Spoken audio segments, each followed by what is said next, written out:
think where I'll begin is, I went to a conference called the Wet Mountain Writers Conference in Colorado last summer, and I got to work with Dorothy Allison, and she's just a great teacher, very irreverent.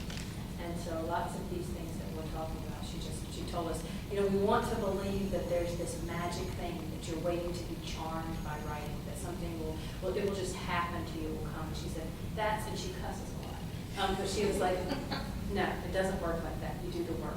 You put in the work. But then I also have all these terrific models who say, but guilt isn't going to help you, just that feeling of that you should be up at 5:30 every morning and you should be doing it. That's not going to help you, the creative process, because that's actually going to inhibit the creative process. And so I tried to balance all of these things, but one of the things that Dorothy told me that was most helpful was that what do you want? Be clear about what you want, because we have so many options now. We have so many different kinds of opportunities to be published. And so I brought some potential things for you all to think about in different directions. One of which I'm wearing, the most mobile one, I'm wearing around. This was made by my friend Jennifer Knowles McQuiston. She lives down in Nashville, and she's part of the Handmade and Bound Festival, which if you've not been to it, Google it and look it up, because it's going to happen. It's just incredible. You get to see all of these artists, many of whom are women, former teachers, etc. And they've made different things. You can look at this closer, but she's literally, it's this little book with a wooden binding, and I wrote in it. I filled the pages. It was blank, of course, when I got it, and I wrote a little tiny book. So there, it's published. Now I have it. Finished product. I can wear it around with me. I've got a book. I actually don't ever advertise this one or think of it, but you have, it can be that quickly, that one afternoon, and a beautiful product, and then I have it. So that's one way. And we have you take it to sort of the next step, which is the handmade books that are published in production. So you can have several versions of them. With the printing press, we're fortunate to have a printing press at Austin be on the campus, and so we produced this. And Susan Wallace nicely helped us to sewed the binding together. Cindy Marsh, if you know her, pressed this paper out of tobacco leaf and grass, and so she made that, and that's the most arduous aspect of it, to make the paper. And then we letterhead pressed it, on the, and then inside, this is Norman Dubie's chapel, so it's one long poem that's in here. But this is part of a series of, we call it a master's and mistresses series, perhaps, but it's just to record some authors who have made it, all the way to the top. So we have these. And then, if you're not looking at it, of course, we just had a friend of a friend who knew Norman Dubie, and so we were able to publish his book that way. So we just got asked to do it. But if you're in another position, which is like me, where they're not just calling and volunteering to print nicely on tobacco leaf paper for you, then you have to start in another place. And I went to a publishing workshop, and I presented on publishing with Janie Quattro, who you may not have heard from yet, but she's got a book that's getting ready to come out on, it's Grove Atlantic. They merged, Grove Press and Atlantic merged. And she was telling us her story. She has 4 children, and she lives there in Chattanooga. And she's as humble as you could be. And she started a low residency MFA program, reaching that point in her life where she thought, you know what, I wanted to do this thing. I have this dream, this unrealized dream. And so she did a low residency through Bennington College in Vermont. And so they're starting these low residency programs are becoming pretty popular. And she did that. She worked with some editor whose name I forget, who was there, who liked her work, and really was willing to help, carry it to the next step. And she got it published in several literary journals, and she nicely brought in lots of her rejection slips that she could paper your walls with. And she said they verged from the extreme where you literally just get the first page of yours back with a scratch line through it, and they send it back to you. She was like, there was that, which she later got accepted to that journal. But then she also had the other, where the editors write, she held up a page full of comments on sort of why they weren't going to accept it, but what she could do. Now, as an editor, I have made this. I tried a little early on with my ambition. I tried to sort of give a little bit of feedback on certain things. It's just too exhausting. That had to go. And And so the Zone 3, we get nice letters, and Susan can testify. They're beautiful covers, actual, professional letters to take it back, but there's no real direct correspondence unless they get accepted for publication or something. But so she sent her manuscripts to these different journals, got accepted to a couple of them. The book that's going to be accepted right now, an excerpt from it is available on Agni's website, AGNI, so you can find her work there. Jenny Quattro, I always call it Agni, but it's Could you speak up just a little bit? Speak up I'll just a speak little. from my belly.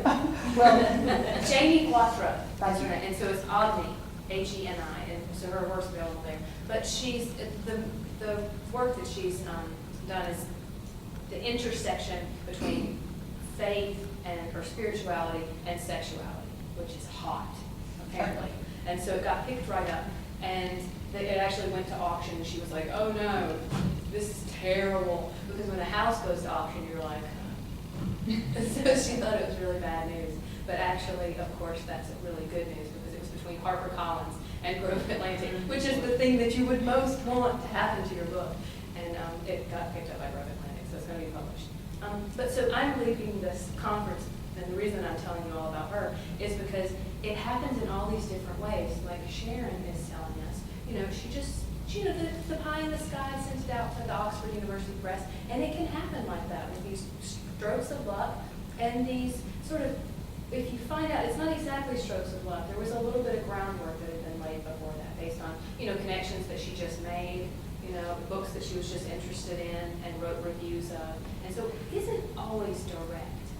And so I'm sort of saying that it's not always direct. And I can tell you sort of what a good path to lead is. But you just hope for the best, and you send your work out, and sometimes things like that happen. Because she went and got this, the MFA, and then they picked it right up, and it went like that. So she didn't have any of the knowledge that I'm going to try to give to you, which is the other side, which is starting feeling like I don't have that just easy access to it. So you start with the journals, start with literary journals. And so as the editor of Zone 3, which I think I did box up in Zone 3, and all year, these are the Zone 3 books. So Zone 3 journal is part of it. Zone 3 journal was started by Malcolm Glass, who's here, and David Till in tell me, is it 86? 26 or at least 26 years, maybe it's 27. When would that be? I have the date 86. It's sort of in my mind. It was 86, you're right, it was 86. It's around that time. So they started the journal, and then in 2006, Lois Falconer started led the way to start a poetry press. And so it was a poetry press for many years. And then I came along, and I wanted some nonfiction books put out. And we don't yet have an example of the Nicole Walker Quench Your Thirst with Salt manuscript, which is going to be coming out this spring. We'll be celebrating that. But so now it's a poetry and a nonfiction press. But the way that, and we have a contest. That's how you get accepted to that. And so knowing someone in that case will help you, because it actually is a blind submission. And so you have to get it to the point where some anonymous judge can testify to the quality of the book itself. And so then there are other considerations to getting the book to that point, and then the contest judge having the same aesthetic than you and all of those things, which takes some background work and research. You have to learn the presses, you have to learn the style of work that they're going to accept, that they want to see. And then where I'm at personally as a writer, I seem to have had a bit of success with the chapbook link and conceiving of that shape and the goal or the ambition of a chapbook. Okay, I feel confident enough with that after 3. But going to the book is actually, it's a different stage in your process. And many of you may already have books out, I don't know. But going to take that next step, Dorothy Allison told me, is scarier. It's just scarier. It raises the stakes. And I found myself maybe a month ago, thinking, I'm gonna skydive this summer. I'm gonna get a ticket. I'm gonna skydive. We can do that. They have that in Kentucky. I'm gonna jump out of a plane. And I was like, where's where is this coming from? I've never really been drawn to that. And then I realized I was trying to avoid the terrible fear of staying in my apartment and writing and facing this book. And I was like, I would rather sling myself out of a plane for no, and then at the end of it, you're like, yeah, I did that. Like my friend Chip, who one night drunk with his Marine, buddies did. I was like, no, I'm not going to let myself get off that easy with just jumping out of a plane. I'm going to actually face the page and face this goal of the book, which is to conceive of a project that's coherent and that the world needs. Not you, that the world needs, which is different, because I've actually written book-length stuff. I've written several book-length things that are on my hard drive, but they're not for the world, they were for me. And so they have their own fulfillment embedded in them. They had goals, and they taught me a lot of stuff about novels and being able to carry projects to fulfillment and things like that. But now I'm at the point, and I don't realize how long I've been going on. I have nothing to say on publishing. I have zero knowledge of that, so help yourself. But so the facing the fear that it's real, and I tell my students this all the time, and I see it regularly in the classroom whenever I give them an assignment and they resist it, and I know I've got a good assignment if they resist it because it's something that they don't know the answer to yet. If I can ask those questions that they haven't yet asked themselves and make them confront that unknown, then we might net something that's worthwhile in the project. But they grumble and they burr their feet in and they create all these sort of resistances. And so I realized that I was doing that myself with the, not wanting to go to that next step. And so now I've at least recognized it, and I was like, well, I know it, but I'm trying to, go further.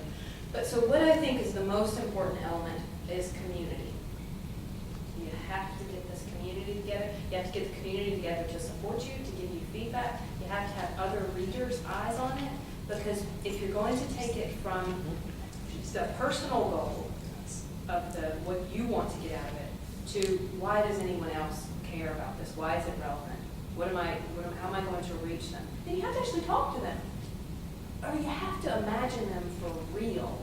Like they can't be very, kind of abstract. Like they have to be real people who would say things like, get over yourself. Or you're telling me this because, or, just catch you for those little indulgences that you take. But they have to be real people, because I have lots of voices in my head, and I've got a whole education, of like all these professors who have told me, like, don't do this or do this, and so they're up there. But really, they have to be real people that you're trying to reach and that you want to reach in order to manage